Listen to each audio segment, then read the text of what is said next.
Wiser with random. You enjoy tormenting your mom. I enjoy tormenting the elders in my family. Like I randomly call Aunt Liza and just talk about random rhetoric. Okay.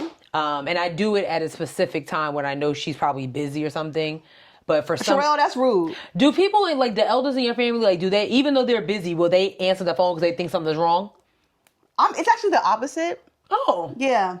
I'll answer the phone when something like I'm busy or whatever. And then I feel that. Yeah, so it's the opposite for me. Like, I purposely called on Wiza and she said she was busy. She picked up the phone and said, I'm gonna call you back in 10 minutes. And she did. So when I answered the phone, I said, so like, what's going on with Will Smith and this new album he has coming out? And she was very upset. Wait a minute, because we're not going to do this to my man. She was because she thought I wanted to talk about something serious. Oh! And so you decided to be a heckler in the middle of the day? I do it all the time to her. I don't think Probably about 3 times a week. I don't think that's fair. I think it's rather fun. I don't think it's right. I think it's kind of messed up that you do that. I think it's funny. Because they really be like looking forward to, I look at it as I'm keeping them young. You know what I'm saying? Because, like, you probably just got annoyed. Sherelle, don't piss me off. You know what I'm saying? Like, don't piss me off. With my mom, like, her discovering DJ Mustard was, like, that was a great thing for her that week. I mean, well, yeah. I mean, clearly, because she keeps saying mustard on the beat, ho. No, so you got to sing it. She's singing it now.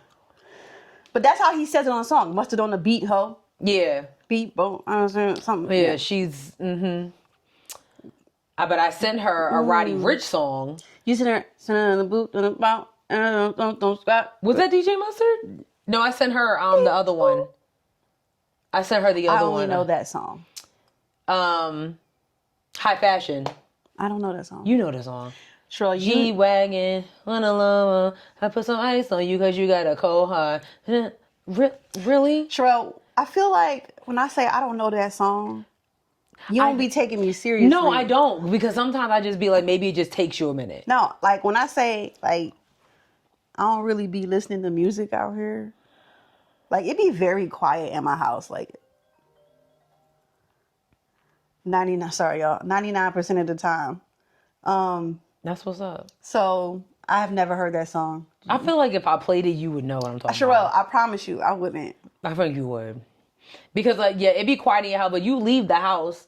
Like, you go. Yeah, but people don't be like, this isn't the hood, okay? People don't but if you go to music. LA, I'm gonna need you to know at least that song. Like, listen, I feel like I know the important songs. What if you run into Kendrick? That'd be kind of cool. Stop, because I would literally cry. Because apparently he be out, on the boardwalk doing push-ups. Pull-ups and shit. Like, I wouldn't know how to act, bro. Like, I would be like... You better not run away.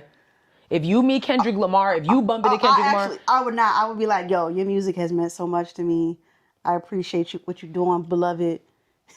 I feel like he'd be like, all right now, like... No, chill out. Grand Rising, my brother. Nah, he'd probably be like, Grand Rising Queen. Really? Like, I think he would. He probably would match your energy. Like, I think he would return. Like, that's what we doing today. Yes, all right, cool. I think he would return. I feel you. Pleasantries, if you will. Yeah. I do. I feel like he'd be like, all right, this is what we're doing today. I truly think he would return pleasantries. I would put money on it, actually. Like, $25. As long as you don't run away, because if you run away from Kendrick, I'm not gonna run away. No, you better get a whole selfie with that man. I would not run away. And his little cute smile. He does have a really cute smile. He's a cutie patootie, as the girlies calling him. He is. I wonder how he feels about that. I'm sure he's like, whatever. Like, journalists would ask him that, not Timothy Chalamet. That was okay. Don't get me started. That was so like, why? Like, who asked for that? Nobody. No was like, what would be great for this interview? Let's get Timothy Chalamet. Like, what are y'all relating on? This white. I gotta go. We didn't even get started yet, and I'm ready to go. What's the correlation? That's all I be saying here. That's what I'm trying to figure out. Anyway, I guess we can go ahead and start the show. You couldn't get somebody like that Kendrick used to listen to on the radio, like a real interviewer. You know what? It probably would have been somebody like Snoop if Snoop wasn't a hater. It could have been Big Boy. Hello. Oh, I love Big Boy. You get what I mean? I mean, Little Boy now, but like... You're wild. You could have said Skinny Boy. Skinny Boy. That boy Lil. Did you know? I saw a video. Did you know that the reason he lost all that weight is because Will Smith bet him $50,000 to his charity if he would drop like 500 pounds, or not 500, like 50 pounds. Well, shout out to him then. And he just kept it going. I love that. Yeah, I know. Shout out to Will Smith for doing that. I know. Yeah. See, y'all can never make me hate Will Smith. I'm so sorry. Me neither. No. Me neither. Never. You can never make me hate him. I'm sorry. Did you see the video he did with Doechii? I did. And Tatiana Ali? Yeah. Super cute. Yeah. Love it. He seems like a really cool guy. Yeah. Yeah. Okay. All right. We can start the show now. For real this time. For real. Yes. Yep.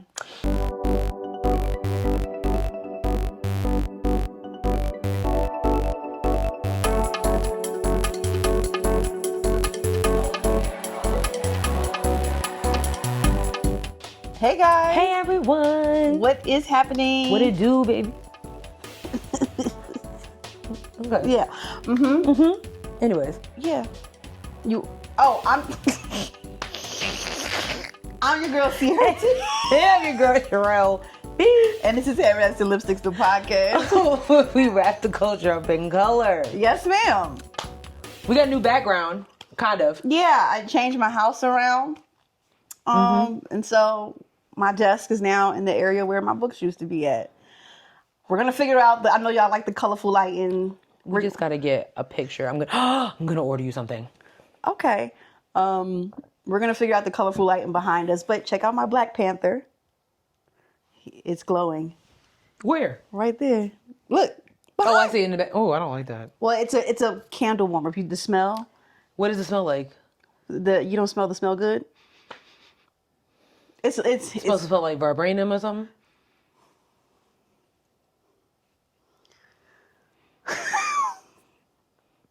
The Black Panther. All right. Okay. Forrest Whitaker was a damn fool, man. The Black Panther. Boy. Anyway. Cut it out. We're working on it. Anyway, enjoy the stuff. Okay. I did not know that was a diffuse. That is kind of cute. It's a scent candle. It's by Scentsy. Okay. And it's a candle warmer. I was gifted it for Christmas. Very cute. I like that. Yeah, the Black Panther. Yeah. Indeed. Anyway, yeah. Hey, episode 6 in the building was popping. Gang, gang. Yes. It's just another day in the neighborhood, I guess. Yeah. You know? Really. For real. Straight up. Just like that. Yeah. Yeah. Sis. What can't you wrap your head around? Mine is very simple. I cannot wrap my head around y'all still walking with your heads down in the street or in the mall. I went to Chipotle to get some food, and I'm walking towards this lady who was walking towards me with her head down looking at her phone. And I purposely made sure that I didn't move at all because I was watching her walk into me. Damn. And that's exactly what she did. Oh, I'm so sorry. I said, yes, you are. You did? Keep messing with me. I'm not the one. I'll run your ass over. Because why are you dead set on being in your phone in public? It's not that serious. If you're walking to the door, because if a door hits you in your face, if I was a car, you'd be done. You know how many times I've had to slam on my brakes just in my neighborhood?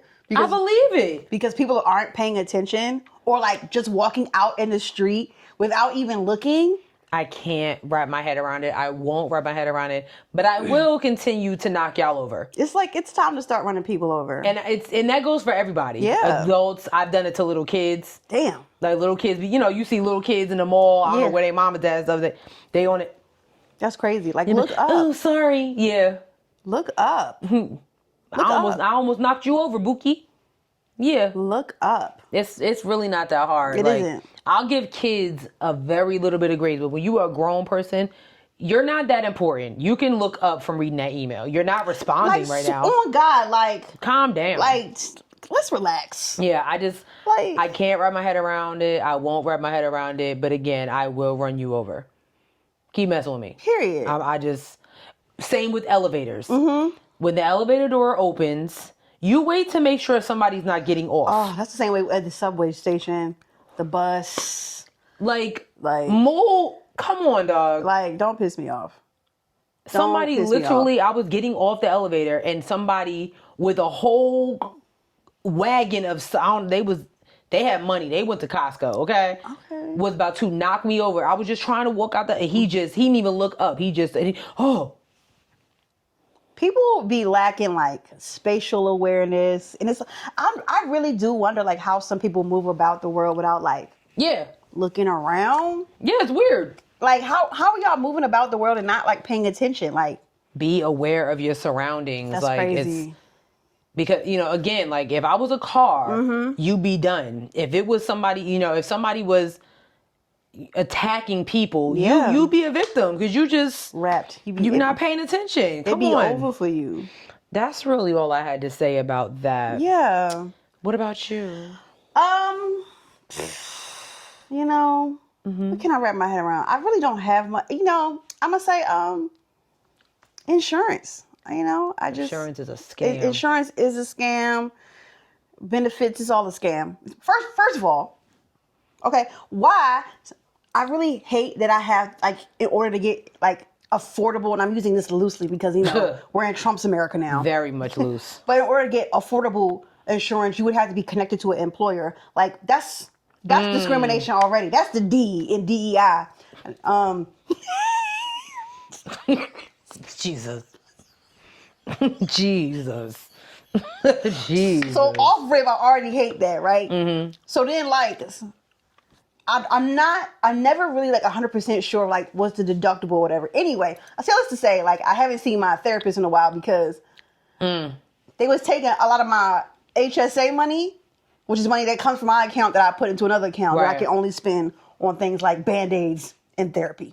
So, I mean, I can, my medicine and stuff like that too. Mm-hmm.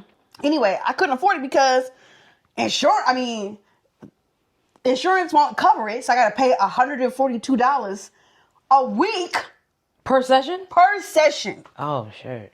So, like, this is all bullshit. And I hate it. And there was like one of my friends on Book Talk friends, like her insurance, like because of like what's going on in the government, like she can't afford her therapist anymore because it's not covered by her insurance. And she just found that therapist. And like sis been online for years talking about like her mental health and whatnot. And I'm like, I'm concerned for this girl. Oh wow. So like it's just like wow. See, yeah, it's very frustrating. And it's just like I know black people are like, we chilling, we not doing nothing, but it's crazy to see like all of this shit. That's the problem. We didn't put on our list? What? The segregation, like it's the new segregation law or whatever. No. Oh yeah, we can. So we'll talk about that. But I just this gonna be you know what? I woke up this morning and I was like, it's about to be a long ass 4 years. It's gonna be such a long 4 years, bro. Like anyway. So yeah, that's what I can't wrap my head around. Insurance is a scam, and the fact that you gotta have an employer to get affordable insurance is bullshit. Yeah. I wish I felt bad for so I was in the state of South Carolina the other day. Jesus. Unfortunately. Mm-hmm. And it took me where I had to go, it took me on the back roads. Like I never took 85, 77 at all. It took me on some back roads. Oh, wow. Yeah. Which I was appreciative of. But I know that if it was dark out. Listen. I know I drove through some sundown towns. Oh, for sure. I know I did. There were towns I had never heard of. I was like, where am I? Mm-hmm. And I called Brandon about something and, he be just talking about location. Mm-hmm. So he was like, oh yeah, you're in such and such. I was like, cool. And, right. But what was interesting to me, there was one part of these roads that I was traveling on that like heavy Trump. Heavy Trump. I mean, I'm seeing flags waving. You have some subtle Trump supported with like a low Trump van stand. But a lot of the marketing that I saw was in front of trailer homes. And I just thought it was the biggest oxymoron I've ever seen in my life. I'm like, because what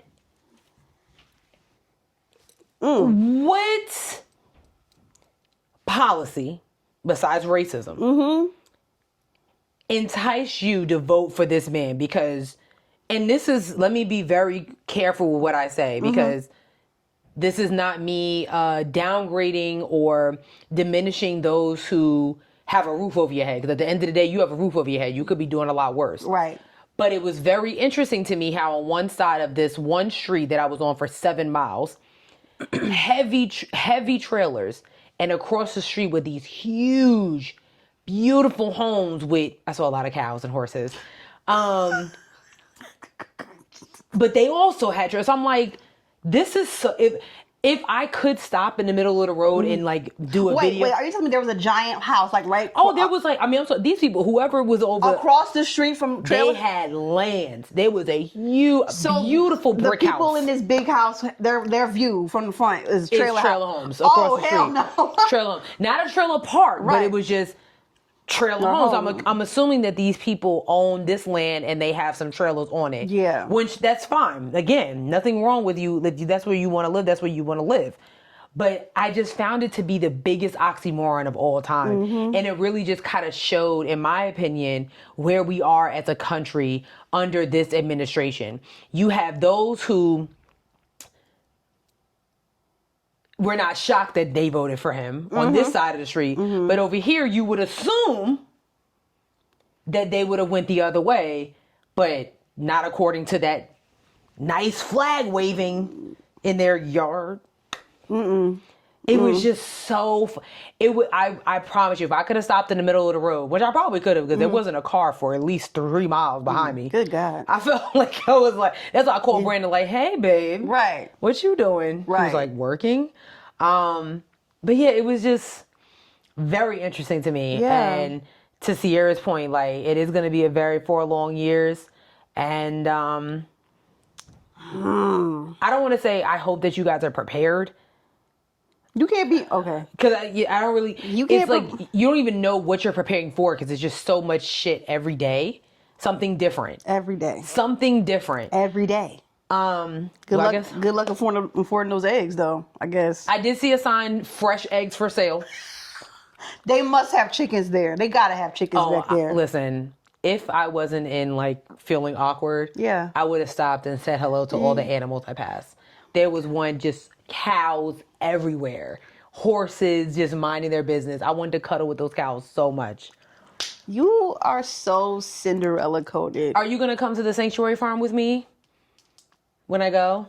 If I go? Why? And what's this farm? The sanctuary farm is this farm. There's one in upstate New York. There's also one in like I think they're Minnesota. Mm-hmm. And like they save animals from being slaughtered and they live out the rest of their lives just being free. They have photo shoots and all types of things. They just, there's donkeys. Photo shoots?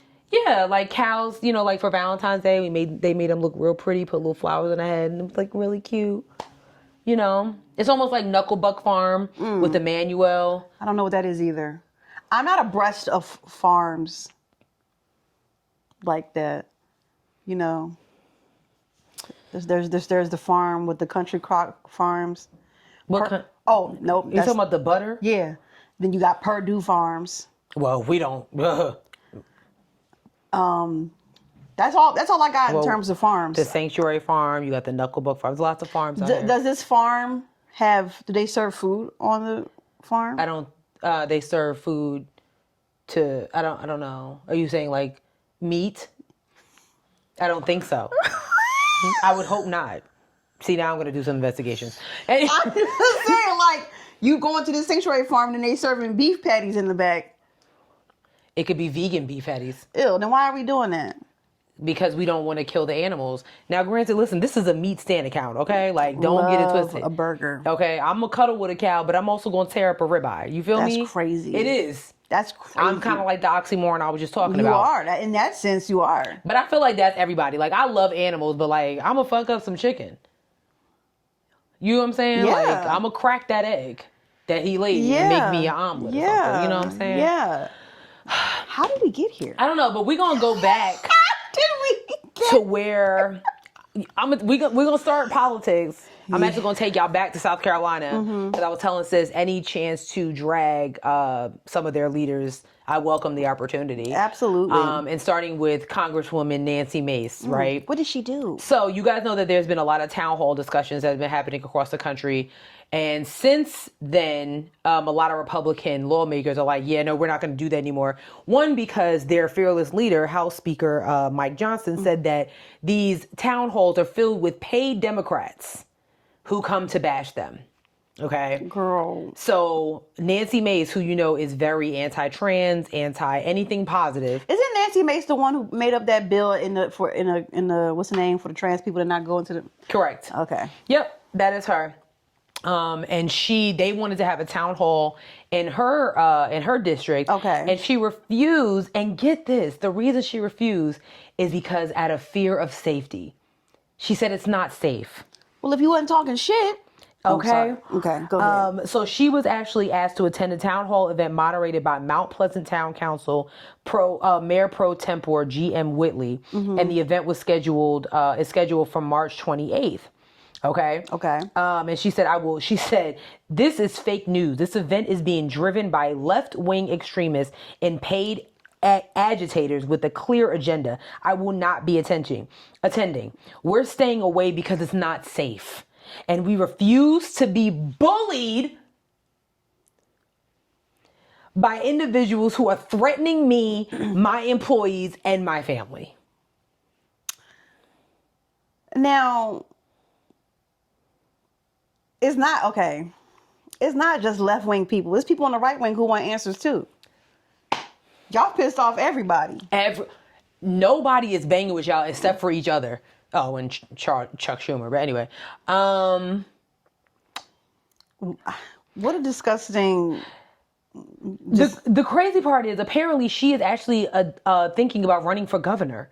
In which state? Of South Carolina. Because I think Governor McMaster's, I think his term is coming up. It's always funny to me, like, so you're going to go to Washington, D.C. back to state governor? Like... That is kind of crazy. It seems like congressmen go for senators. But anyway. Yeah.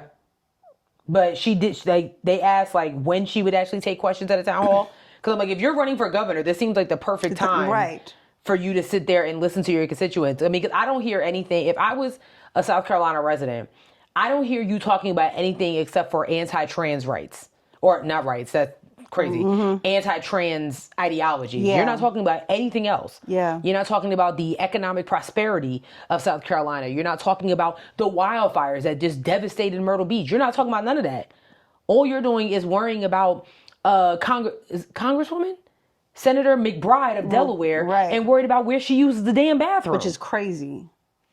I don't got nothing to do with you. And then you go to other places and stand in front of bathrooms like, this is where real women pee. Oh my God. Get a fucking grip. Get a grip. Y'all is way too worried about people's genitalia and who they fucking. And that's just crazy to me. All of them are... This is so strange. Y'all are all... It's really weird. For you to sit here and be like, you refuse to be bullied when you are part of the biggest bully party of all time. I'm telling you. I find that to be extremely bold and, in my opinion. She's a clown. She is. She really is. I mean, so, South Carolina, y'all voted her in. Fine. Deal with it. But this woman is talking about running for governor of your whole state. That's crazy. So, if she won't even take a town hall, and that's just a couple hours. Right. They're asking you to come home, take some questions. She wouldn't even do that. What makes you think that she would be a good candidate for governor? Quickly. I don't have none. I mean, if some of the most GOP of GOP lawmakers are taking the time to go back to their town and hear what their constituents have to say, what is making her any different? What is she actually scared about? They ain't hearing them. They sitting there, they listening, they hearing them, but they're not taking it lightly. They're offended and they taking it personal. And that's the problem. It's weird because like a part of me doesn't feel like I don't feel bad for their constituents because again, these people ran campaigns. They had town hall discussions when they were running, telling you exactly what they were going to do. And you was like, oh, yeah, that's what we need. That's what we need. That's what we need. They told you exactly what they were going to do. You elected them. They get to Washington, do exactly what they said. And now you're like, well, wait a minute. Hold on. So I'm just confused as to what everybody wants now. I really don't. I have no clue what people want anymore. They want lower prices of eggs, Sherelle. So then why did you vote a rich, broke man into the... you know what I mean? I'm right here with you. I'm confusion. They said he was good. They said he was going to bring the economy back. That's what I'm telling you. That's what they said. Back from where? Even one of one of the bookish girls like books gonna go the price of books are gonna go down. No, they're not. Why would they go down? And anyway, all right, yeah. So yeah, that's that. Yeah, cause what? Yeah. All right. Yeah. Niggas who ain't never paid attention to the economy talking about what's going to happen. Okay, I'm sorry. No. Like how do you know? Speaking of not paying attention to things, allegedly, Donald Trump is getting ready to dismantle the Department of Education. We still don't know why. He said this during the campaign trail. He even said this before he even announced running for president again. Well, he said he likes the poorly educated. Yeah. This is so basically he wants more of his kind. Yeah, Got it. More idiots. I'm sorry. Yep. I'm sorry. But apparently it's going to happen sooner than we think. Mm-hmm. He's getting ready to sign an order dismantling sometime this week, actually. Yeah. So his pending executive order directs new Education Secretary Linda McMahon. Pause. Did y'all know that she was even? We knew she was confirmed, but did y'all know Linda McMahon? Yeah, because it's been very, very. That's Ed Mc? Correct. That's crazy. That's right. WWE. Somebody that sat on the Board of Education in the state of Connecticut has reached this level of power. Okay. Just wanted to know if y'all knew, because they made everything else. All the other confirmations were very public. Cash Patel, Pam Bondi, is that her name? Bondi? Don't give me a lion. The Attorney General. All those were like very public. Hers has been ridiculously quiet. Okay. So it directs her to take all necessary steps to facilitate her department's closure. So then why do we need, and return education authority to the states. The upcoming order will also tell McMahon to ensure the department continues to, wait a minute. Okay. The upcoming order will also tell McMahon to ensure the department continues to deliver its services, programs, and benefits. How? So how does that work if you're giving the rights back to the states? Then you don't have any say no more, right? Right. Okay. Am I tripping? No. The order will also direct that programs or activities receiving any remaining education department funds will not advance diversity, equity, and inclusion or gender ideology. Guess who are going to be the guests of this executive order signing? Several Republican governors, including Greg Abbott. He gonna roll his ass up. You know what it is about Greg Abbott? He is the literal poster boy of diverse governors. You're disabled. He's in a wheelchair? Yes. That's the wheelchair nigga? Yeah. Oh. You want comedy? Get Simone. Mention Greg Abbott around Simone. Okay. Mention Noted. Greg Abbott. Noted. So Greg Abbott of Texas, Mike Bronin of Indiana, of course your boy Ron DeSantis of Florida, Bill Lee of Tennessee. I don't like his name. Brad Little of Idaho, Glenn Youngkin of Virginia, Kim Reynolds of Iowa, and Mike DeWine of Ohio are expected to be in attendance. Also, conservative lawmakers and leaders from Moms for Liberty, the Heritage Foundation, and Concerned Women for America also plan to be at the signing. This is such trash. This is such trash.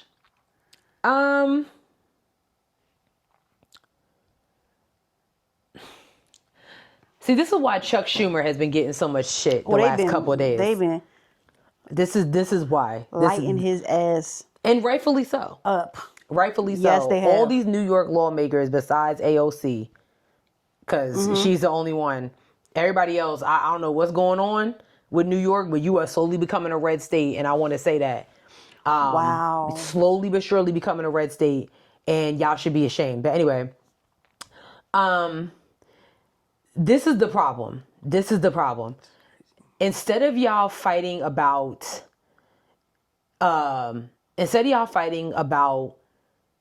his Congress speech the other day, this is what y'all should have been concerned about. Because again, he has said it 18,000 times that this is what he wants to do. And y'all should be working together. Because I know that there are several Republican lawmakers, or I'm not going to use the word Republican because honestly it doesn't mean shit. Right. there's several conservative lawmakers right now that are very anti-Trump. They're like, I don't know what's going on. This is not what we signed up for. Right. So the Democratic part, or let me say the Progressive Party, the Progressive Party and the Conservative Party, those that are very much against what's happening right now, this is what you should be focusing on. And I know there's a lot that y'all should be. Go ahead. Can you explain why they're getting his ass to begin with? Oh, because Chuck Schumer, who is the Senate Majority Leader, is saying that he is supporting a huge bill that is Republican or conservative supported that will pretty much eliminate Medicare, Medicaid, and Social Security. And it was I think with him, it was the shock factor. It was like, of all the Democratic leaders, of all the Democratic lawmakers, you of all people, come on, dog. Like, you've been here forever. You are very pro Medicaid, Medicare. So why would you support a bill that is going to put so many people at risk? Like, this is about to get OD scary if this happens. I think the problem that what's happening now, and even with the Department of Education being dismantled, a lot of the things that Donald Trump is signing and stuff like that are being pushed back at him because you can't do anything without some type of legal process. Right. Judges have to be like, okay, this makes sense. All right, cool. Even with DEI, there's a lot of things that, a lot of grants and stuff that now they're like, yeah, you can't just tell people they can't apply for this because you don't like DEI. Right. So it's going to be the same with the Department of Education. You can't just dismantle the Department of Education. And these state leaders that are going to be standing next to him, like, half of y'all, what's funny to me is some of the governors that are going to be expected to be there, y'all term is running out. Greg Abbott, you about to roll your ass up out of there. Sure. I don't like that man. I'm sorry. That's fair. I can't stand him. And that's not me being ableist. Yeah. It's just him. Right. Everybody else, cool. But him, right. Nah. You can't be racist. And you got one or the other, okay? I'm sorry. I'm sorry. What is going on? I don't like that man. I feel like,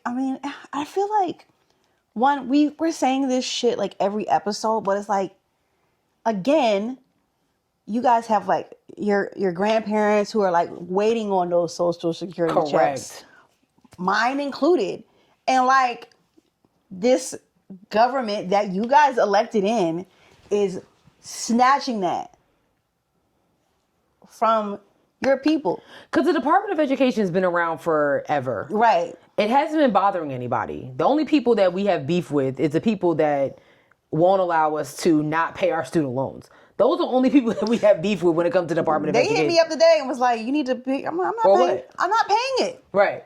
So now. Right. I'm about to defer. So hold on. So this is where the blowback's going to come. So when you dismantle the Department of Education, who I'm paying? Are you forgiving student loans? What? Is that what you're telling me?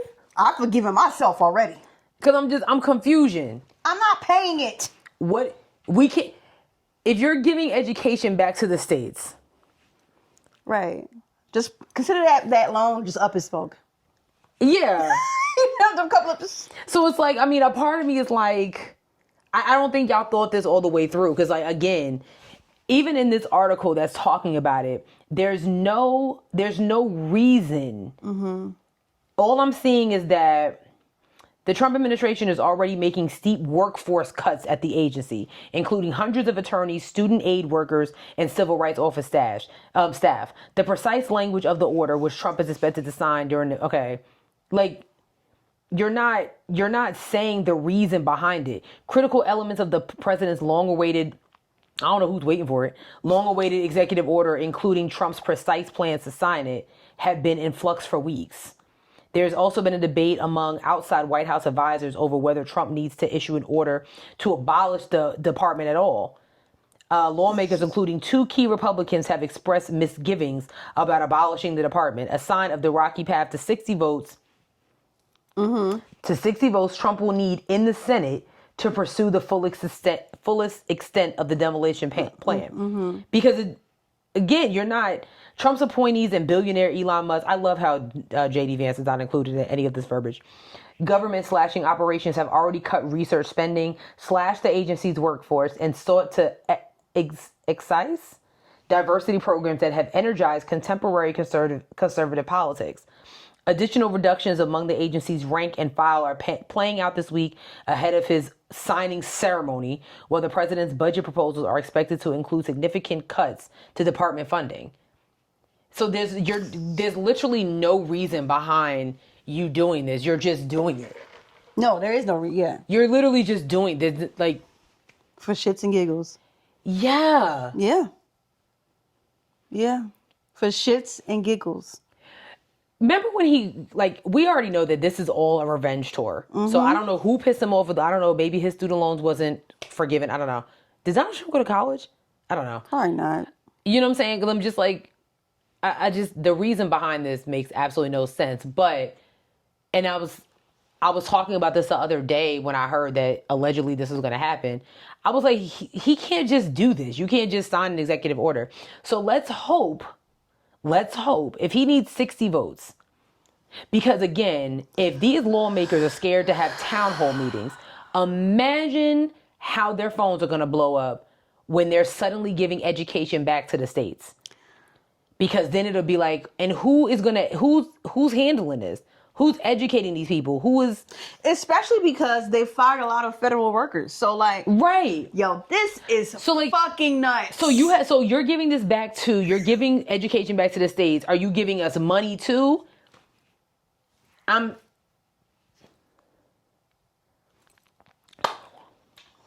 Child, I don't know. I really don't know. This is craziness. Nuts. This is craziness. This is nuts. Another thing that's crazy is segregation. Segregation back. Segregation is back.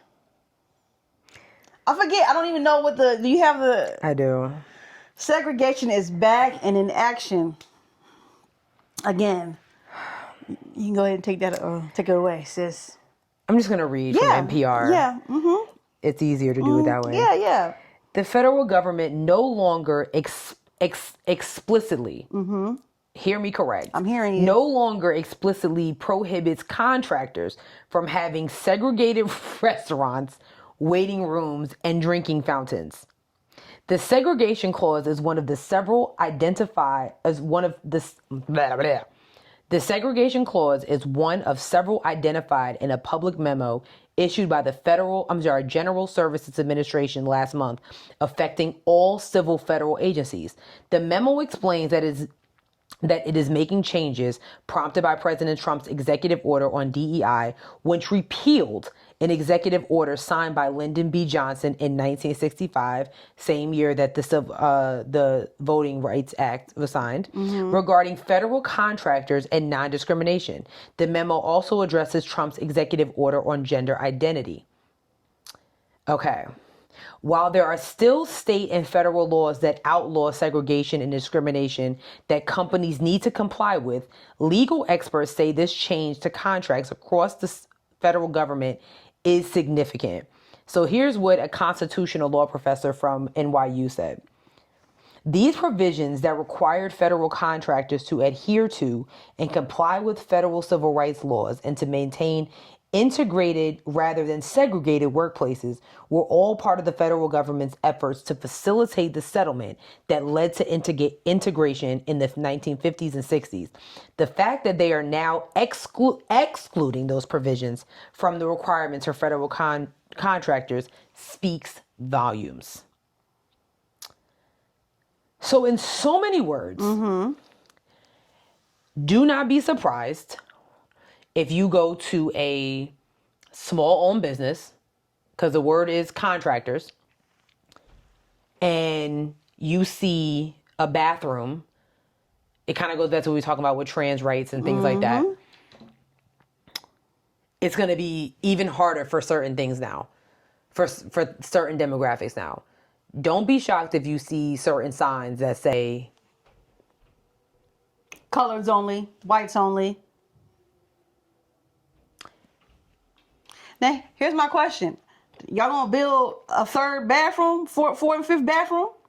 The fuck out of here. You're poor. You can't afford it.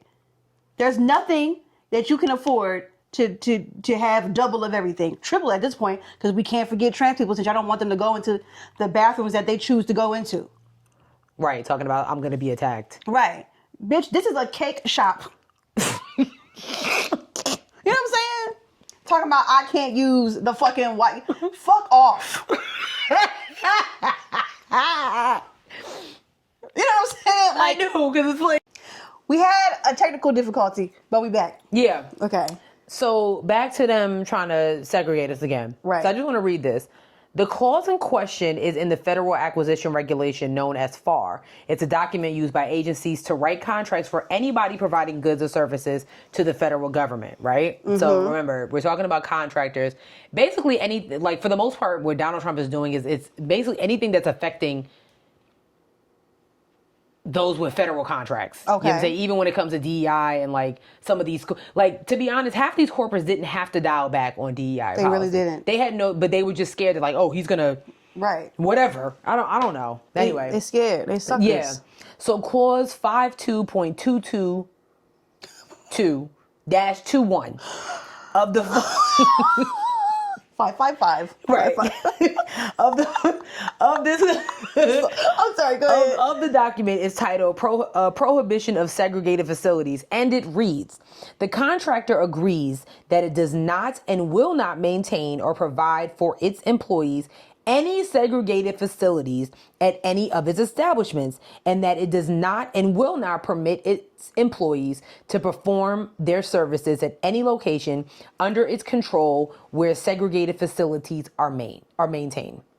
What does that mean? So basically, before Donald Trump wanted to dig his nose into this, right, this clause was put in place to protect pretty much everybody. Basically, in the past, you would not be able to be in a small-owned business, you know, whatever. Yeah. And there's a bathroom strictly just for whites, strictly for blacks, strictly for... Besides those who, like, you know, obviously you have to have a handicap bathroom, you know what I'm saying? Things like that. But those laws were... This clause was put in place to protect... Basically, so everybody can be together. Yeah. You're not, you know what I'm saying? Everybody can use the same damn bathroom, all right? This is not the help, right?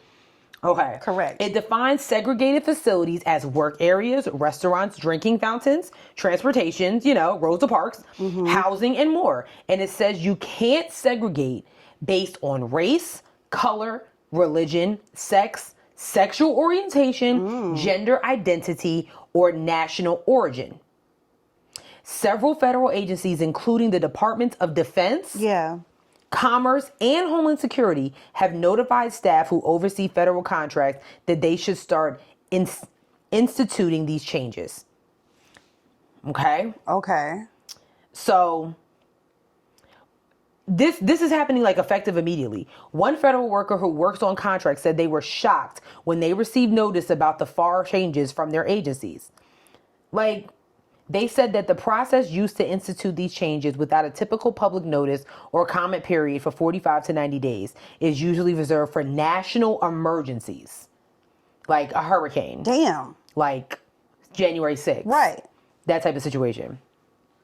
The way that this is what this worker said, the way that they're implementing this on the contracting field is essentially subverting democracy. You're supposed to allow agencies to comment on this, contracting officers to comment on it, and think through the implications carefully. Correct. By doing this, they're essentially ramming things through, hoping no one's going to notice. Right. That's a big... You don't just leave work one day and then you come in and it's like, oh, this is the Cullen's woman bathroom. Like, that wasn't here yesterday. These are very much noticeable things. And like Sherelle said, also, DEI also should be an A at the end, because that's definitely includes people with disabilities. So accessibility to, like, shit. Having that one giant stall in the bathroom for people who have, you know, who need that extra space to use the restroom, or, you know, rampways that lead up to buildings that used to just only have steps. Like all of these things that are been included in our everyday lives is at stake with that. And if it starts at a federal level, oh, it's only a matter of time. It's only God. It's only a matter of time. It's only a matter of time. I mean, I'm going to hope that it's not. I really am. I'm going to cross my fingers and really do hope that it's not, because if I walk in an establishment, I'm telling you, right, and I see a whites only or a black only sign, I'm whooping ass. You think George Floyd riots were bad? It's time to whoop ass. You know what I think? And oh, go ahead. One more thing on top of that. How y'all gonna? We can't go. Listen. Oh my fucking God. We have way more people of color in this country. So like, again, how's that working? That's what this is all about. Are we gonna have an Asian bathroom, an Asian woman bathroom? Right. You know, like what the fuck are we talking about right so now? Where the a Latino man? Like, what are we? But that's what this worker was talking about. Like, what are we talking about right now?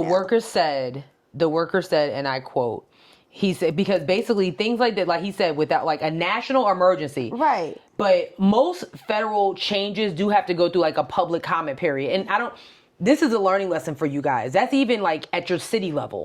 When your city council does things, they have public comment periods. Like, I hate to say it, half the time it doesn't really work, but you have the right to make a public comment about, I don't really think that this office building should go here. I don't think that you need to extend the light rail. All these different things that could affect your, like Sierra was saying, your day-to-day life. You have the right to make a public comment. With this, what he's doing is like, this is what we're going to do. I don't really give a shit what y'all say about it. This is happening.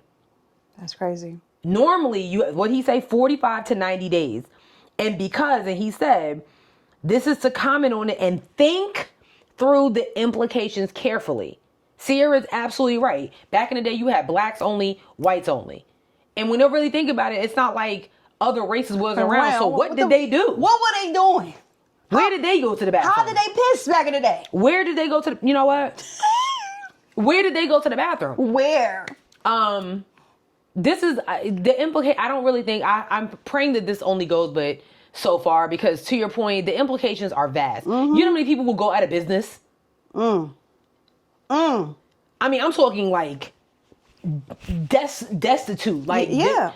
Nobody will not make any money doing some shit like this. You won't. But again, y'all said Project 2025. I'm not affiliated with that. Do you know the writer of Project 2025? I forget his name. I know he's in the cabinet. He's on the administration. He did an interview the other day. He said, "Oh, everything is working beautifully." I bet it is. He said that. God damn it! I want to pull up the quote. He said, "Oh, this is going exactly how I wanted it to." Told y'all niggas. We told y'all that. I'm not. I try not to say it, but we legit told y'all niggas this was gonna happen. So, again, if you see Sis and I on the news because we done plucked somebody in the forehead for telling us you can't come in here. We done burnt up the cake shop. The cake shop is on fire. Okay?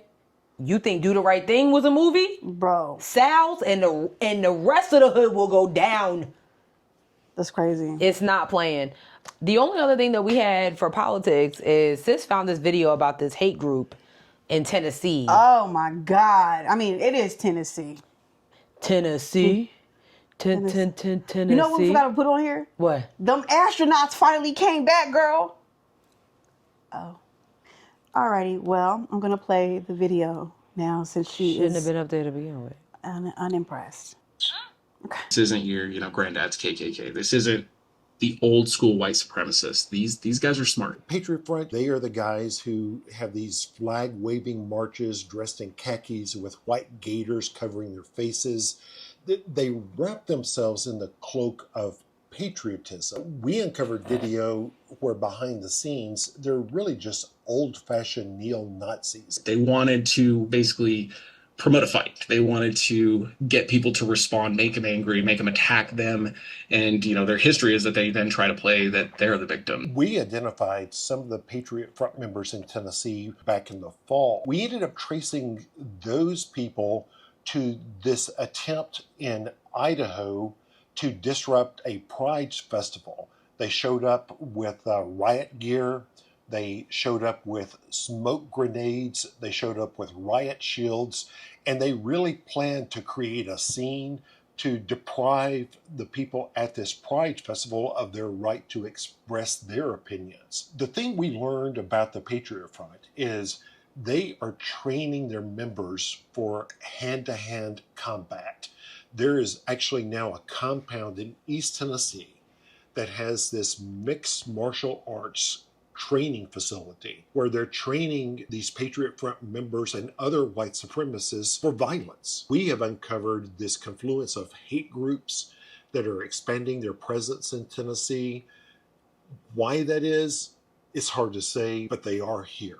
We are Americans. We are not white Americans because there are no other kind of Americans than those who are white and from Europe. One of the prosecutors that we interviewed from that Idaho confrontation made the comment that this is not your granddad's KKK.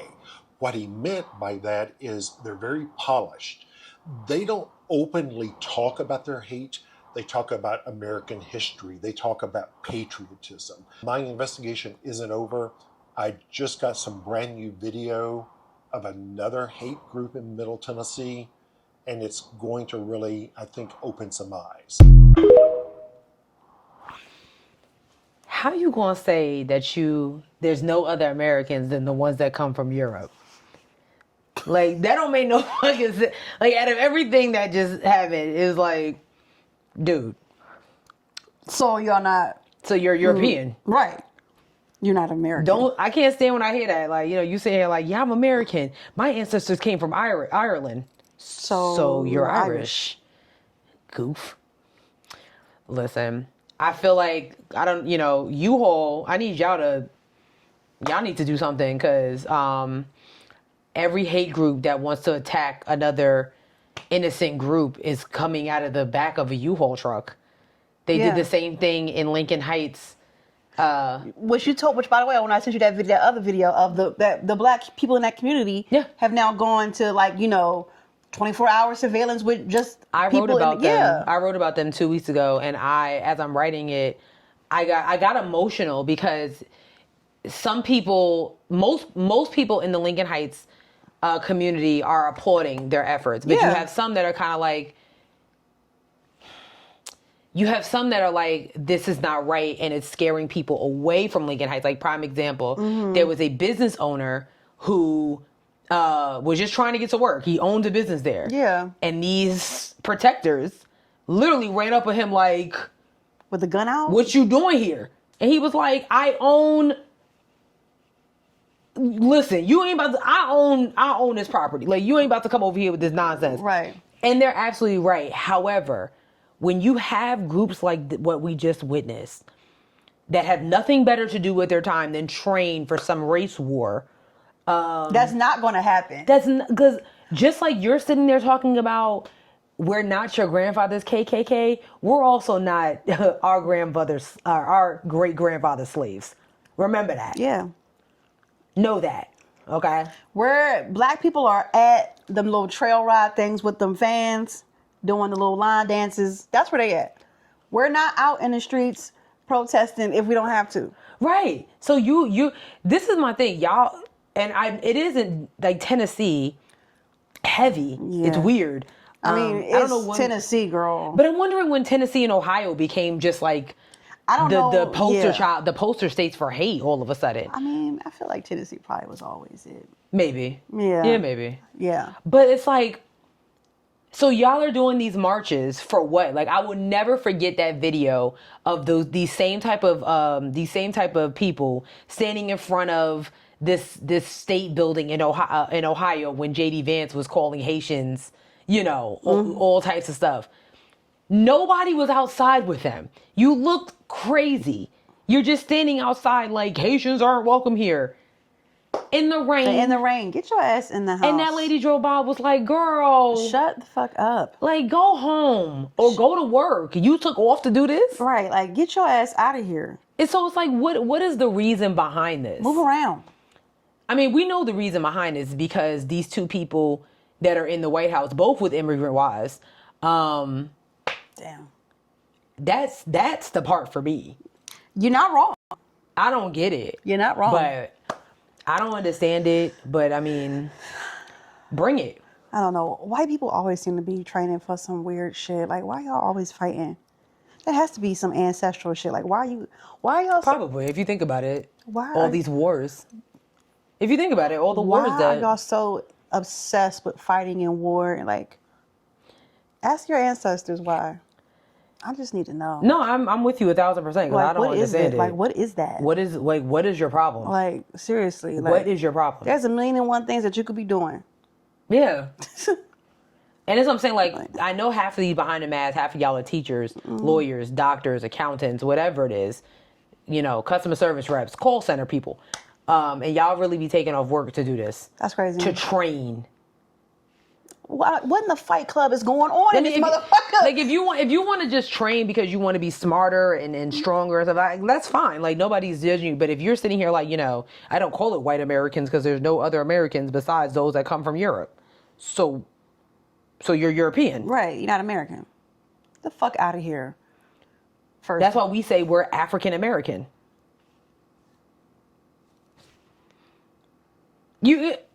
Stupid. It's so stupid. It's so simple, but you'd rather make it hard. But I don't know.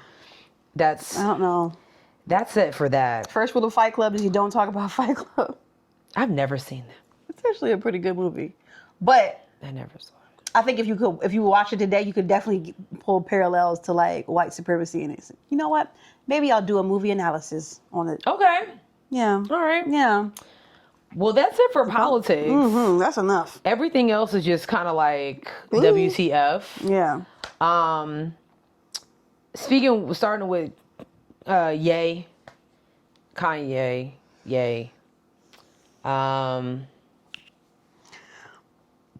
Kanye went on another rampage again. That attention whore, I guess, wasn't getting enough attention. And he made a lot of posts on Twitter. Is it Twitter? Sure. Sure. And this is what he said. Here's one. He said, "Wait, has anyone ever seen Jay-Z and Beyonce's younger kids there? R-word." He says, like, no, like literally. And this is why artificial insemination is such a blessing. Having a R-word children is a choice. Then he says, "I need everyone to know that I took the post about Jay-Z and Beyonce's family down and Jerry Lorenzo's family down because there was a possibility of my Twitter being canceled, not because I'm a good person. I took it down like Down syndrome. Get it? Am I right? Am I right? Fuck the world, real talk. Fuck everybody." Who is Jerry Lorenzo? I have no idea who that is.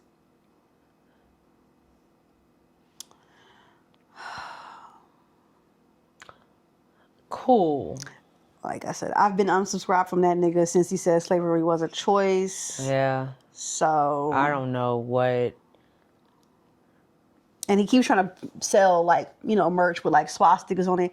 Oh, he tried to sell like he had a website up, but Shopify keeps taking it down. Well, he has a whole like swastika chain. Have you seen it? It's literally. Oh my God. And I don't know who the jeweler is, but shame on you. But then he had like black actual KKK drapery for the body for sale on the website as well. Mm-hmm. Yeah. What is going on? I don't know, girl. Like, it's like, okay. I don't support Kanye in any type of way outside of, like I said, the first 3 albums I haven't gotten rid of. But I don't know. Maybe I do. I don't know. Like, whole time since, like, I'm concerned. Like, I don't know him. Right. But as a former Kanye fan, I am concerned. Because, like, what is going on here? Like, what is happening? Why this sudden infatuation with Hitler? Right. And the KKK. What the f is going on? And your father was a Black Panther. I don't know if his father's still alive, but like... Listen, I understand and recognize that you could be concerned. And I also understand that people are like, well, maybe he's being manic and he's not taking his medicine or whatever. And I'm like, hella people be manic all the time and don't be saying no wild shit like that. Yeah. So either these are like some of his deepest thoughts of self-hatred or whatever. I think this even goes beyond self-hatred. I'm gonna go for it. It's a hard fuck you. Like, this is like... It's a hard fuck Kanye for me, dog. I'm not concerned. That's gonna have to be someone else's problem. I don't know. Maybe his naked wife can help him. I can't do anything from my couch in the internet. Yeah, I just be like... Well... That ship is sinking fast. Real fast. I mean, like, it should be to the bottom already. And he's not gonna be satisfied. Somebody gonna get him out of here if he don't. I hope not. But I'm saying, like, and I'm not, it's just like... No, like, he keeps talking like that. Yeah, somebody going... Something is, I don't... It's not gonna be... It's not going to end well. He's gonna be, deleted off this mug. Like, somebody need a conservatorship. Yeah, how do we get him involved? Put him on the Britney. Britney ain't doing shit but spanking her ass in her house and stuff. And spinning around. Right. She's an excellent spinner. Excellent spinner, she is. So is Shannon Sharpe, who just spun his whole brand into coonery. You know what I will say about us? We do amazing segues, and nobody will be able to tell me differently.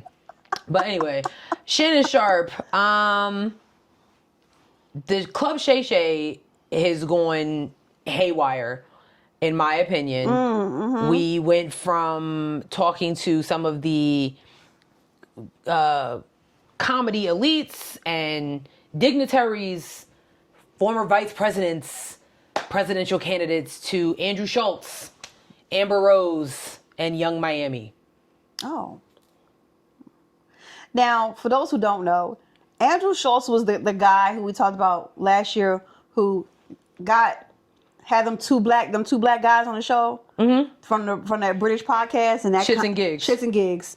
And that was the podcast they went to that got them into the swirl and world of trouble that they were in, and now nobody in America ever talks about them. Yeah. Done.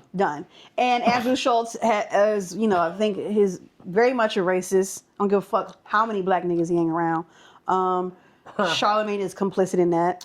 And yeah, he is friends with Charlamagne. And he has a podcast, and he says he's consistently sexist and misogynist towards black women at every chance he gets. He's like a corporate fresh and fit. He makes sure to like always bring us. We're always on his mind. And apparently he's married, but I don't think he's satisfied with his wife because he keeps talking. Is he married? I think so. Because he keeps talking about black women. So, I don't understand how like stuff like it's always, never mind. I'm gonna be quiet. But yeah, I was telling sis earlier, like, I'm very disappointed in Shannon Sharpe. I was once a fan of Club Shay Shay. I actually would listen to, not like his episodes were hella long. They were. So there was I can only listen to a certain point. But I enjoyed his content. The only thing I did not like was the way he asked questions, but that's okay. Horrible. But I was very disappointed in him when I saw that Amber Rose was on his show and that, what's it called? Andrew Schultz was on his show. And I know like we're in an era of free speech and everything like that. I mean, sure. we've always been in an era of free speech. But like when you have your tribe and you have your audience and you have your fan base, why would you risk all that just to appease the status quo? Yeah. That's my beef with Shannon Sharpe. Like, we've been rooting for you since you left Skip Bayless. We were like, yes, Unc, you have it. You don't need this man to elevate you. You can do it on your own. And then you did that. You do that. And now somehow, some way, I mean, and again, this is America's fault, because if Kamala Harris had won the presidency, the standard would still be where it once was. And now, because the bar has been lowered to Death Valley, it's trickling into different industries. You have the corporate spaces in shambles. You have the economic spaces in shambles. excuse me. And now you have the podcast world that's in shambles. You have Gavin Newsom. Oh, you know. Right. You know how I feel about him. You even have Gavin Newsom having Steve Bannon on his show. And Charlie Kirk.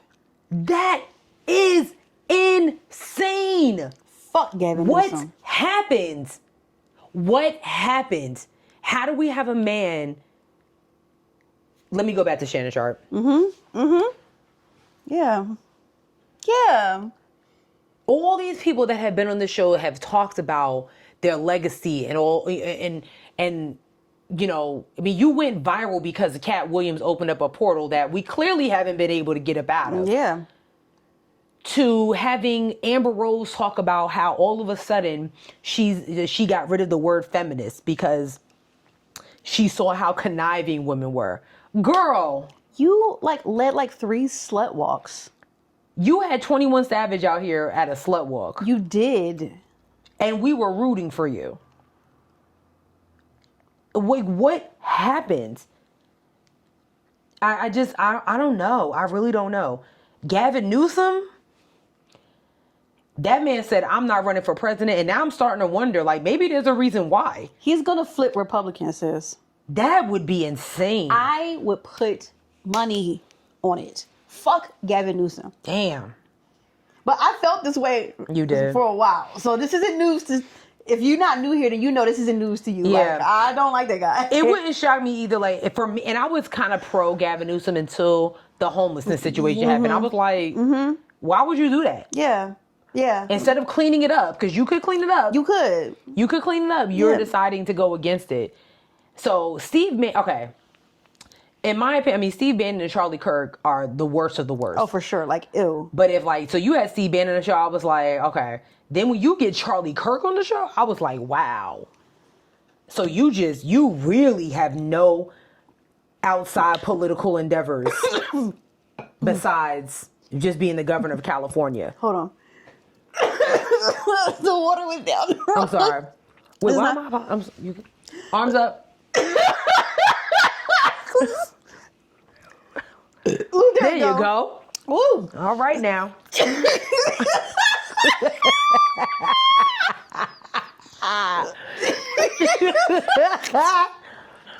But yeah, very disappointed in that man. And if I ever meet Shannon Sharpe, I want him to know. Sis, I'm not surprised. I'm not surprised. I really am. I'm not. I'm going to tell you why. Okay. Do you remember? Okay, obviously you remember. The 21st of September. There was something, I think it was, I want to say it was around the time when he went on Instagram Live when he was having sex with that girl. Oh, God. And somebody was like, oh, I bet it's a white girl, yada, yada. So anyway, he's going back and forth online with this black girl. And he says to her somehow, don't worry about who it is, or something like that with that wig horse hair or something in your head. And I was like, oh, this, usually when men talk back to black women like that, to me, I'm like, okay, this is some type of internal, I don't like black women, or maybe I don't like my skin color. And I would even go, this is, I'm reaching, right? But I would even go as far as to say is think about even like the type of women he always like attracted to. Like Nicole Murphy. He had a huge crush on Nicole Murphy. I get it. She damn near a white woman. You know what I'm saying? Like, it's like these types of things like where you're looking at them and they start to like add up. And even I'm not surprised that he had Andrew Schultz on his podcast. I don't even know what Andrew Schultz brand, like, what is his purpose? He is an agitator. I don't understand. There's certain people that, like, my dad he always talks about the Kardashians all the time. He likes them? No, he'll say, like, they're famous for being famous. He says it all the time. I agree with him. And they don't have any talent. There's as I get older and I start thinking about certain people, yes, and my response is always like, yes, but what happens now? But I put people like Andrew Schultz and some others in that same category because I don't, and that could just be my ignorance and like, just me not being a fan, but like, where did you come from? Like, how did you get to this level, and then you get to this level and have the nerve to be ignorant. That's always been my beef with certain people. Like, you get to a certain level in your celebrity and in your career, and then all of a sudden it's like your true feelings comes out. Well, that's playing the game, Sherelle. You can't. Listen, the thing is, like, and this is like even on like line and being like an online personality. When you first start, nobody care about what you think. They don't care about you. They don't care about your life. Entertain me, okay? Then people start to tune into your show. They might be like, okay, they come a little bit more, okay, well, she likes these things, she likes these things. Oh, she's interested in this. Oh, she's kind of a cool person. I'm going to tune in. Then, you've garnered, a pretty big following. You can finally be your true self. Because more than likely, depending on what you say and who your audience is, a majority of your fan base won't leave. See, and I think that could be true maybe 10 years ago. Not now. Sis, we're literally talking about Andrew Schultz. He says some of the most egregious shit. He still has a podcast. Yeah, that's true. You're right. Unlike Fresh and Fit, like, he hasn't been like forced off of YouTube or anything like that. I don't even understand why they're even still a You know what I'm saying? Like, like I said, like, he still has a following. Now, is it probably like majority of men who hate women? Yeah. Absolutely it is. For sure. For sure.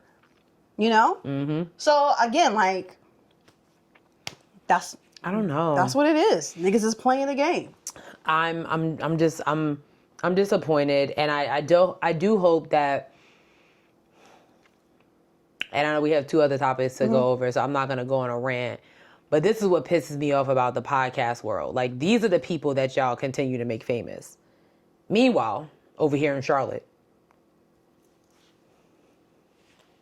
Hey. And as and like, yeah, you can call me being annoyed by that, because it's like, I'm not. What we're not going to do is put our integrity and our thought process into a different bubble to appease other people. You're not going to catch us doing that. It's not going to happen.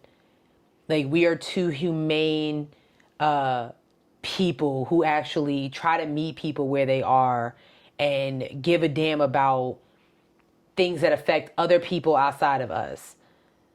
So it bothers me sometimes. It's like, that is not a thing anymore. People are literally selling out for cash or for views or for likes, and I'm like, what is the premise here? What is the standard?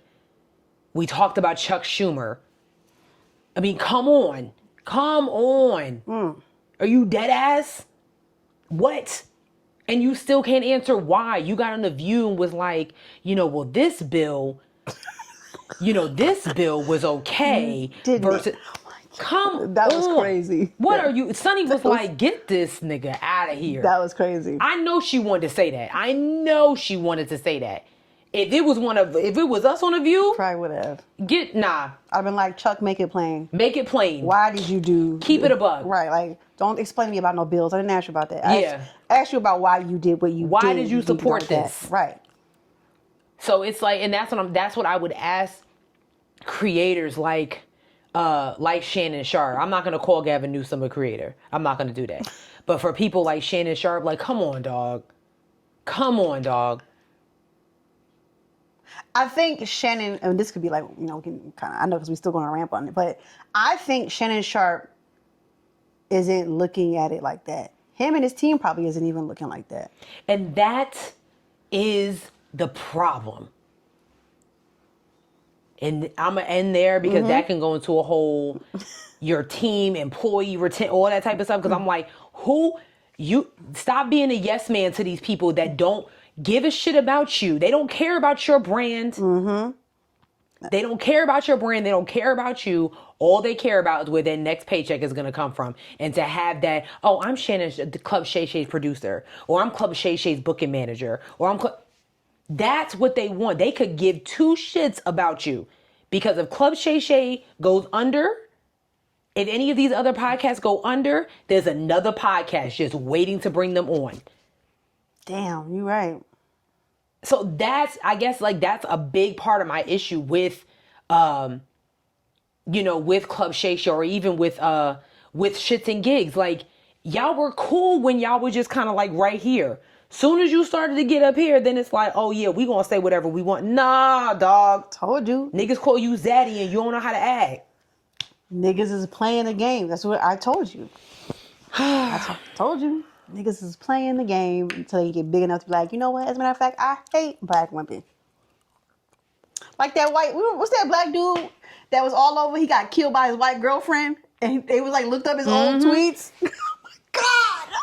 Oh my God, y'all, that shit was crazy. And one of them, he was like, I would rather fuck a dog before I fuck a black girl, and the dog has to be white. Anyway, his white girlfriend killed him. So, next topic. Speaking of being canceled, I don't know what Jonathan Majors has done to... Damn, the Rolling Stone? Yeah. They got a... and this is real quick. Yeah. So, I don't know if y'all know, Jonathan Majors has a whole movie coming out. It's his first since the whole debacle that happened a year and a half. Was it a year and a half ago?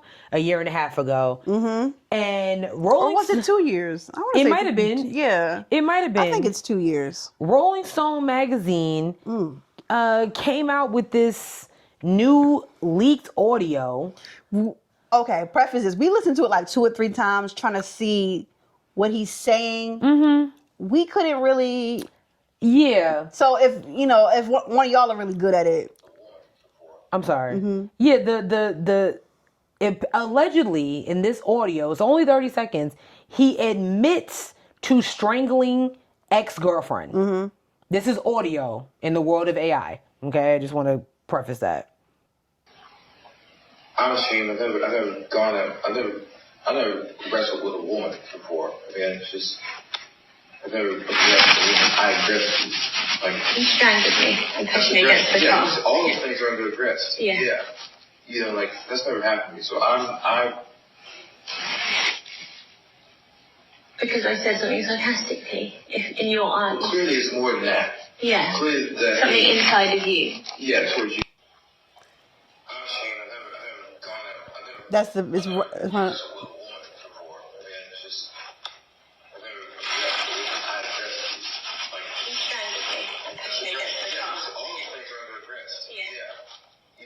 So, okay, I thought that was him talking to a cop. That's him talking to the ex-girlfriend. Allegedly. I heard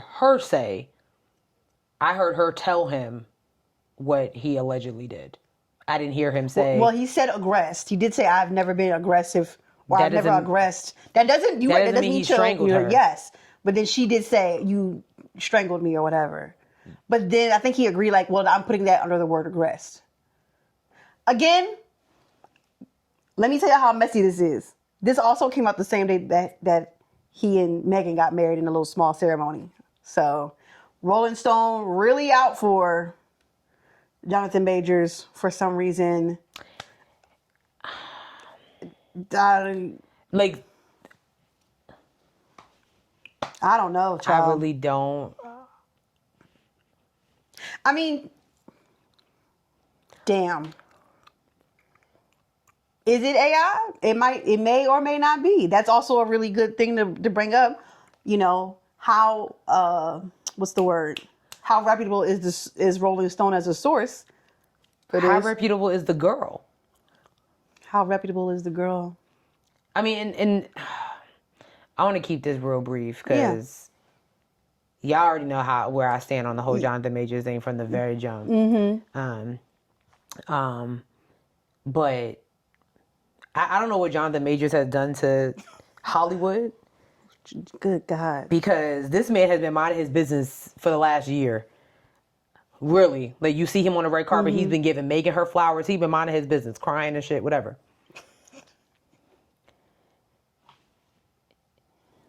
You went to trial.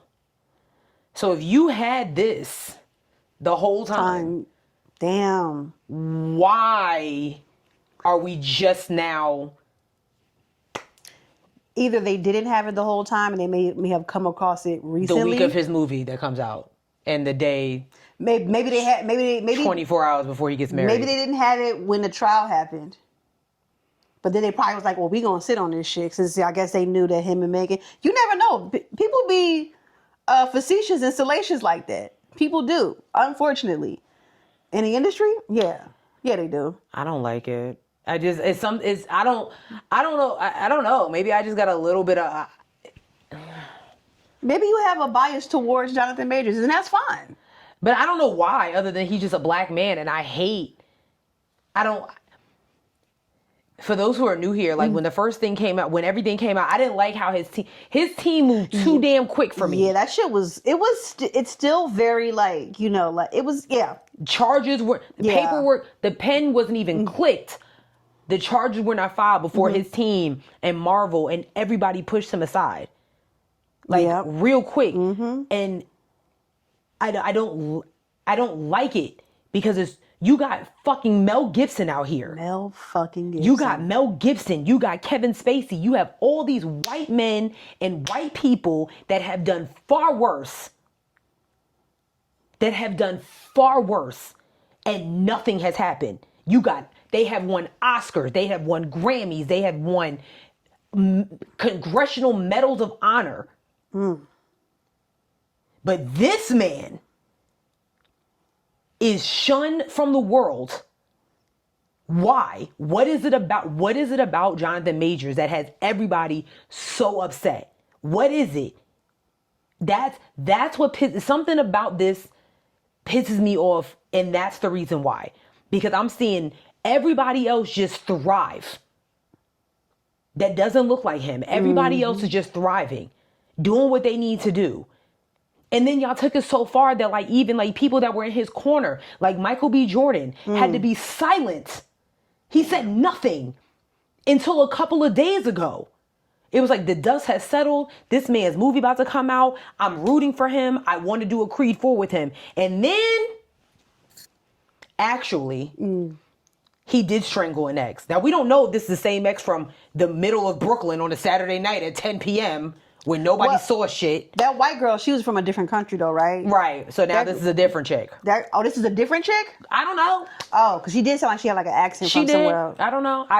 That's what pisses me off. So I guess if I have a bias towards Jonathan Majors, it's because he's black. Period. And because he's thriving. I'm not talking about Trey Songz that has had multiple allegations against him week after week after week after week after month. But somehow he's on tour. To be fair, he's on tour with like a million other niggas. So. Yeah, with allegations against him. You're right. So that's that. When I saw, I was like, really? It does run like a re-smear campaign. Because I mean, come on, dog. And like I said, it's very messy for them to release it on the same day that he and Megan Good got exchanged vows. You talking about this movie? He's getting somewhat Oscar buzz. They're like, this man put on because he's that good of an actor. Damn, did he fuck somebody at Rolling Stone? That's what I'm saying. Something ain't right. He done pissed somebody off. Somebody at Rolling Stone is mad at him. What is it about this man? Y'all ain't going after nobody else. Damn. But Trump and Jonathan Majors. That's crazy. That's all I had to say about that. I feel that. And y'all can hate me all you want. Like, but he did. So did everybody else. But yet they're thriving. So. Damn. I don't want to hear it. I really don't. Period. So I do hope that he fights back. I really don't know where to stand with this. Because at one hand, I'm like, you do want to like, believe women. But then like, is this a smear campaign? Is this audio AI? Like, I really don't know where I stand with this. I'm like, if it's not true, if it's not real audio, that's fucked up. And now we have to find a way to get real justice, in another way. But if it is real, and if it is him agreeing to aggressing this woman, then what? But man, that's fucked up. The way all of this has been handled is fucked up, though. Yeah. It's very messy. Yeah. So there's that. And messy is divorced people who don't know what the fuck they want. Right. And of course, we're going to play this for you so you can see what we are talking about. So recently I caught up with an old friend and she was telling me that she got divorced. And I was so surprised because her and her husband were such a cute couple and they had been together for 11 years. So I asked her, like, what happened? I figured something bad happened. She's like, honestly, I was just bored. Like, my husband, all he did was work. I was a stay-at-home mom. We had 3 kids and I just got lonely and bored. And she says that when she would bring it up, like, he would take her out, but it was just boring to her. Like, she needed some excitement in her life. She just felt like she was just a mom and a wife, and her husband just wasn't doing that for her. And she had other friends that had, you know, boyfriends, or like they had just got married, and they were always going out, always going on vacation, always partying, like going to the club, going to the bar, hanging out with friends, and they did none of that. And when she would bring it up to her husband would always tell her, like, I gotta work. Like, you know, they had a big house. They had nice things. Like, he was just trying to work. So they ended up getting divorced. And now, you know, she's single. She lives alone. She's working. And she's dating. So then I told her, oh, well, that must be exciting, like dating and stuff. And she's like, no, I fucking hate it. And I was like, why? And she's like, because all they want to do is just have fun. They just want to go to the club. They just want to go to the bar. They just want to hang out, have a good time, and then that's it. She said no one wants to help me out. Like, I'm trying to find someone that's going to help take care of my kids. She's like, I just want someone to be a provider, not just a good time. So I was all like, well, wasn't that what your husband was doing? And she's like, I know. And I guess now her ex-husband is dating someone, like, seriously. They have been divorced for a total of 3 years, and he has been dating this girl for 2 years. She has 2 kids, and they're already living together. She says that he's fully taking care of her. Like, the girl doesn't work. She's a stay-at-home mom. They haven't had any new kids, but they're planning on having kids. And she's pissed because she's like, how can he move on so fast? Like, you know, I can't even find nobody, and he just found someone so quick, and he didn't even want to give us another try, like, blah, blah, blah. And I was so confused because I was like, okay, so you divorced him because he was always working and you were bored. So now you are single, going out, having a good time, dating, but you don't like that. Now you want someone to take care of you, a provider. And your ex-husband, all he wanted to do was be a provider. That's why now he is dating someone who he has no problem providing for her and her kids. And she's pissed because she's like, why would he go and find someone who has kids? Like, he already has kids. Why would he want to take on that responsibility? And I'm like, wait, aren't you looking for someone to take on that responsibility? I was just giving her a hard time, I'm not gonna lie, because it was kind of funny to me, because I was like, I could tell that she regretted her decision. I could tell. And I've seen a lot of people do shit like this where they get divorced for reasons that are not, I'm not gonna say they're not valid, because everybody's feelings are valid, but they're fixable problems. Like, I don't know if you guys have this wrong idea of marriage that is supposed to be like fun and happy all the time. It's not. I feel like every relationship literally depends on compromise. Like, you gotta compromise something. You cannot have everything. And to be honest with you, like, if she was willing to give up on him that quick, like, maybe she just didn't love him that much. Because I cannot even imagine just me being like, oh, I'm bored, I'm gonna divorce my husband, you know? Like, no, you figure it out, you work it out. But I could tell that she's regretting it, because what she thought she wanted is not what she thought she wanted. Ow. Damn. My lip. Damn. It's okay.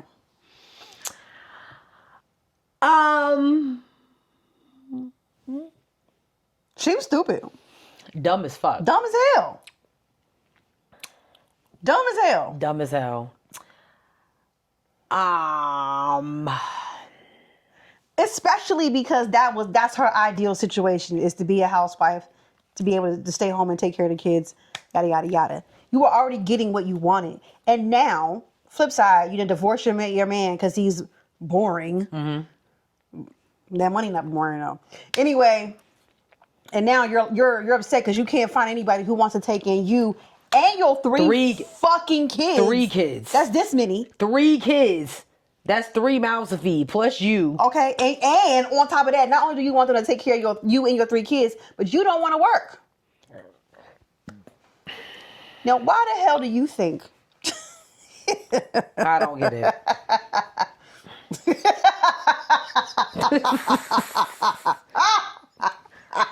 It's a sense of evilness coming out of this class. I'm sorry, because what do you... Y'all didn't see, like, y'all didn't hear that, like, sense of evil. It was like,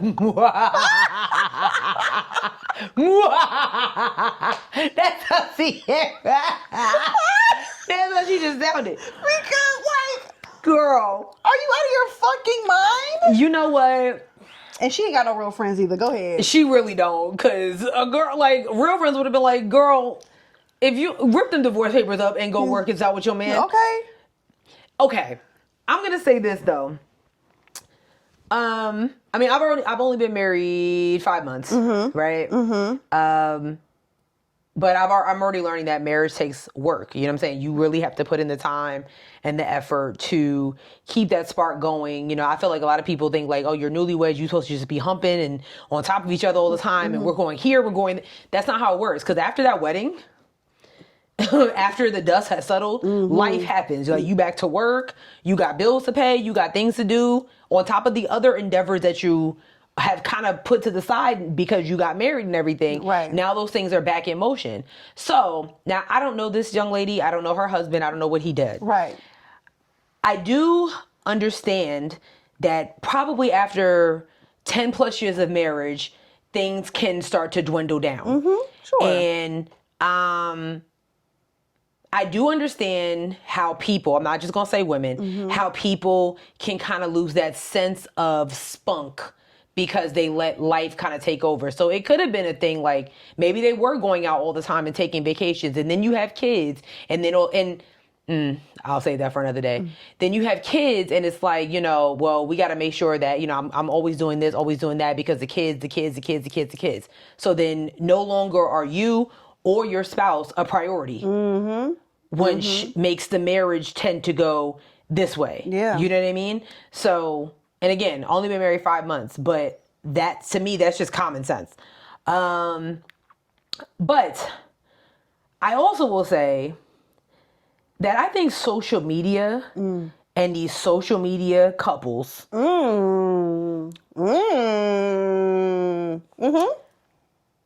tend to put on a false narrative of the realities of marriage. I really do. I believe that. Like, the ones that give like funny content, okay, fine. But those that just create this nuance that me and my husband are so, or me and my wife, we're so in love. Like, we're just this amazing couple, and I just love everything about him. I love everything about her, and there's nothing that you can. And you know, after we drop off a little bit at school, we literally go to the Maldives for a week. I really do think that these couples have put this narrative that marriage is just this big fun adventure. I mean, it is a fun adventure, but this big fun vacation all the damn time, and that is not true. Even if you're a full-time content creator, you're probably going to have those days. I don't like you today. Right. I don't want to be on camera. I don't want to be on camera. I don't like you today. We could have a bill that's overdue because we're not paying attention to our bills because we're so busy making fucking content.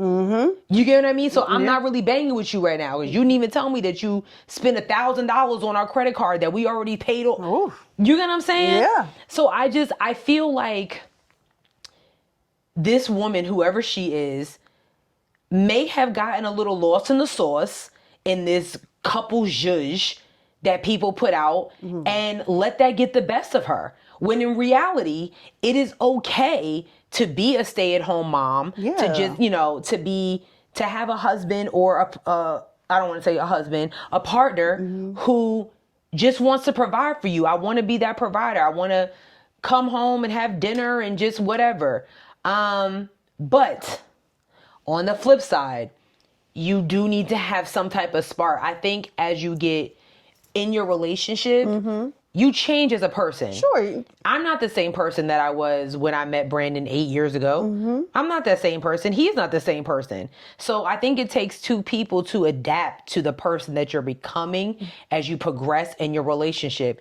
If you once were the couple that was going out partying, getting sexual at the club all the time, and now you're the couple that sits at home and watch documentaries, or you're the person that likes to adapt and just sit at home and watch documentaries, and that person is still trying to go to day party, her friend, absolutely right. Compromise. Yeah.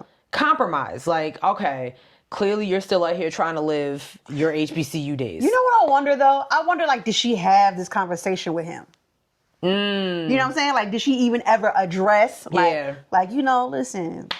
Can we get dressed and go out? Wow, right. Because if you didn't say anything and you just was like, I'm bored, I'm out of here, dude, you know, then that's also weird too. And that's a bad example to set for your kids. If you're trying to, I mean, obviously, you know, every relationship is not perfect or whatever, but if you're trying to be a good example of what a seemingly healthy relationship looks like, just giving divorce papers because I'm bored. Crazy, bro. That's wild. Especially because it seemed like that's what she wanted to do.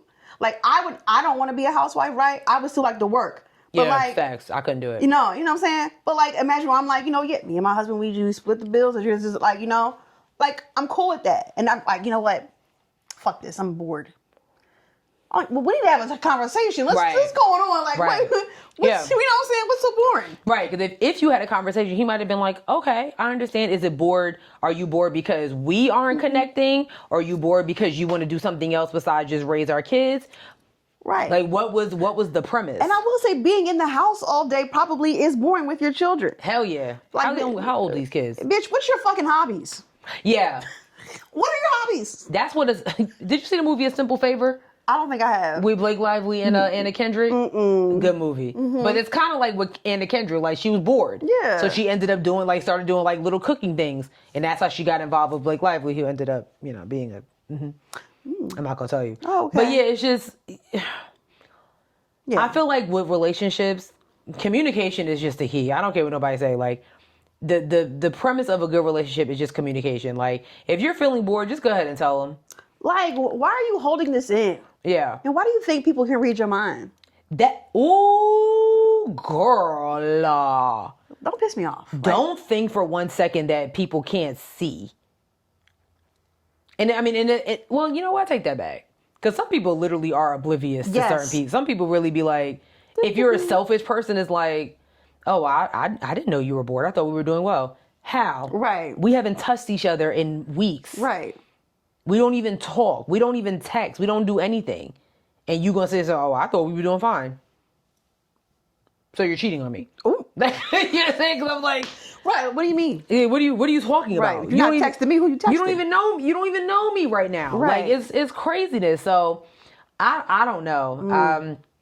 I guess I just say all that to say, like, try to keep the spark going in your relationships as much as you possibly can, like, so you don't end up getting served divorce papers and then, or divorcing somebody and then mad because they moving on. They're doing the same thing with somebody else that they were already doing with you. Yeah, that's a crazy situation. It's crazy on her part, not his. He didn't do anything wrong. I mean, from what we know. See, sometimes I wish, like, whoever this friend was, I wish they were on TikTok. Like, let me give my, let me give the real tea. Like, now's the time to be messy. Okay? Yeah, like, you know what? Yeah. Since I'm bored. Right. Let me tell you the real tea. She ain't too bored now, though. She got work, though. She got work and pay for them 3 kids. Damn.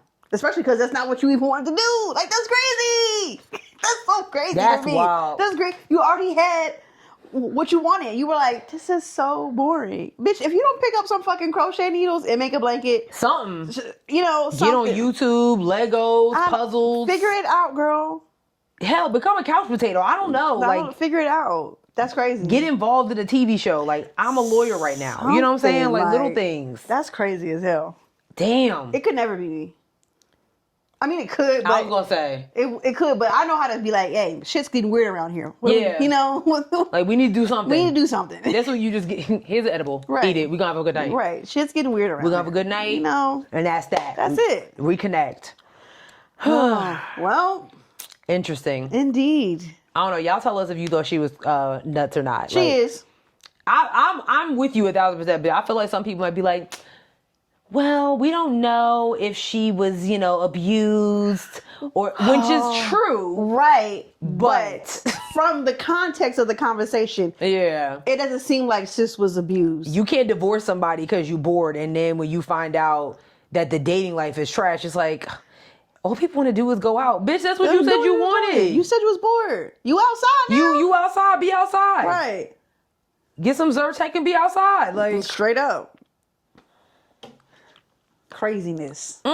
Craziness. This is crazy, Sharon. You know what would be crazy? No. All I'm gonna do it is if we don't have any reviews. Well, wait, let's see. Yeah. Let's go in there and see. Let's do that. Let's go in there and see. I'm headed there right now. As soon as I can find it. Actually, we do have a review on YouTube. Oh, I'm about to say. We do actually have a YouTube. Oh, okay. We do. Because we don't have one on the... No, we don't. But we have. Okay, go ahead. I screenshotted. I meant to tell you. Okay. This is from Tiffany Price 924. Hi, Tiffany Price. Hey, Tiffany. The Arby's joke took me out. I love you guys. I look forward to you every Thursday morning. Keep up the great work, keeping us informed. Definitely 5 stars. Thank you, Tiffany Price. See? I greatly appreciate it. See? Thank you so much. Right. Thank you, Tiffany. Yes. Now, those of you who are not Tiffany, I just don't understand what the problem is. You know? Yeah, I mean, I'm always on your side. Always. I just don't understand what the maybe. Huh? I was gonna say maybe people are bored, but you ain't bored listening to us. I know that. Right. I don't. Whatever. Anyway, we're on a bunch of things. We're on Blue. I really try to save y'all every week, but it just. We're on Bluesky at Headwrappod. We're on Instagram at Headwraps and Lipsticks. Check out our Facebook page, Headwraps and Lipsticks, the podcast. Go to our website, www.headwrapsandlipsticks.com, where we have crew necks and t-shirts that are for sale, but not on sale. We have a Cashapp, $Headwrappod. If you are so inclined to send us cash, we will take it. We'll take cash and reviews. Yes. 5 stars, to be exact. 5 stars, $5. Yeah. And then lastly, we're on a bunch of streaming platforms: Spotify, SoundCloud, Google Play, Apple Podcasts, iHeartRadio, YouTube, TikTok, and Facebook. If you had left 5 stars on the show and left a review, I would have read your... Like Tiffany did. Like Tiffany did, you know. You should get like Tiffany. Tiffany Price is on her fucking job. What are the rest of y'all doing? Because Tiffany's leaving reviews. I'll tell you that much. Shout out to Tiffany. Anyway, sis... You got a joke? I actually don't have a joke, but I do have something to say. Okay. So, last week we were playing that video of that young man. A few people jumped... What young man? That was arguing with that Trump supporter. Damn. The black guy that was arguing with the other black Trump supporter we were talking about last week. Yes. So a few people jumped in my DMs to tell you that you need to jump in his DMs. Why? Because they think he's an attractive guy and they kind of feel like maybe y'all would mesh together. I don't remember what this man looks like. Well, we can go back into the archives. Wait a minute. First of all, y'all know my fucking ad is What Up CC. I don't know. I'm just a messenger, but I was told by Apple Care to tell you. Who? I need you to name names when we cut this camera off. Because how you gonna tell her? I'm right here. I am on every single platform except for Twitter that she's on. Maybe they didn't think that you would be as receptive to it. I don't know. What? I get a little aggressive online and all of a sudden I'm an angry black woman? That's bullshit. Wow. Is that what y'all thought about me? Fucked up. Y'all thought I was an angry black woman? That's crazy. This is not what I... That's crazy. This is not no. what Because when you see whoever you is, right? Whenever you see this episode, right? I want you to DM me. Oh my God. That's crazy. I just wanted to... That's crazy. That's all I wanted to say. Are you dead ass? What the fuck? We're gonna go. Name names. We're gonna go, and we will see you next week. Hopefully, whoever you are, you can DM me.